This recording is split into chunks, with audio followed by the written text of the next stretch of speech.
গতকাল কলকাতায় যেটা ঘটেছে তাতে মানুষ প্রচণ্ড পরিমাণে ক্ষেপে রয়েছে। লোকে মেসিকে ভগবানের মতো দেখে। তাকে দেখতে গেছিলো অনেক হাজার হাজার টাকা দিয়ে, কেউ 32,000, কেউ 15,000, কেউ 5,000, 10,000। হয়তো একটা মানুষের সেদিনের ইনকাম হবে সেটা। সে মানে সেদিন কেন বলবো, এক মাসে অনেক লোক আছে তারা 10,000 টাকা ইনকাম করে না, সেই টাকা দিয়ে তারা মেসিকে দেখতে গেছে। কেউ কাজ ফাঁকি দিয়ে দেখতে গেছে মেসিকে। কিন্তু সেখানে গিয়ে তারা কী পেলো? সে নেতা মন্ত্রীদের দেখা পেলো, আর আমাদের টলিউড যেসব অভিনেতারা তাদেরকে দেখে তারা ফিরে আসতে হচ্ছিল। তো সেই ক্ষোভেই মানুষ ভেঙে পড়ে। মানুষের কোনো অন্যায় এখানে নেই, ম্যানেজমেন্টের পুরোপুরি দোষ। তো ম্যানেজমেন্টে যে মানে আমাদের কর্তা রয়েছেন উনি তো এখন বর্তমানে জেলে রয়েছেন। আর স্টেডিয়াম ভাঙা নিয়ে আর কী বলবো।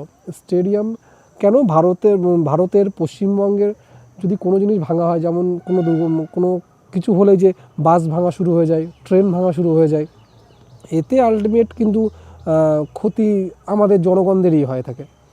কারণ ওটা আমাদের ট্যাক্সের টাকা থেকেই তৈরি হয়। স্টেডিয়াম ভাঙলে তোমরা এতে কী হবে, আমাদের ট্যাক্সের টাকাতেই সেটা আবার তৈরি হবে। নেতা মন্ত্রী কারো ঘর থেকে কিন্তু যাবে না সেটা। তো ভাঙচুর করেছো তোমরা, তোমার মাথা গরম হয়ে গেছিলো, স্বাভাবিক ওটা, এটা নিয়ে কোনো কিছু বলার নেই আমার।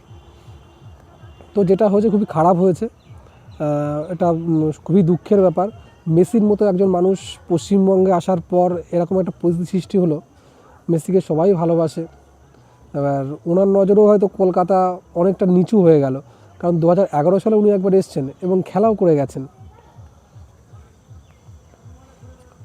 তো এটা হয়তো পশ্চিমবঙ্গের সবাই মনে রাখবে আমাদের যে ঘটনাটা ঘটলো। তো চলো আজকের ব্লগ আমি এখানে শেষ করছি, কারণ ক্যামেরার সামনে আসা আমার অভ্যাস নেই। অনেক কষ্টে ক্যামেরা অন করেছি এবং কথাও বলছি, জানি না কতদূর আমি ব্লগটা কমপ্লিট করতে পারবো। তো চলো বাই, আবার দেখা হবে পরের ভিডিওতে।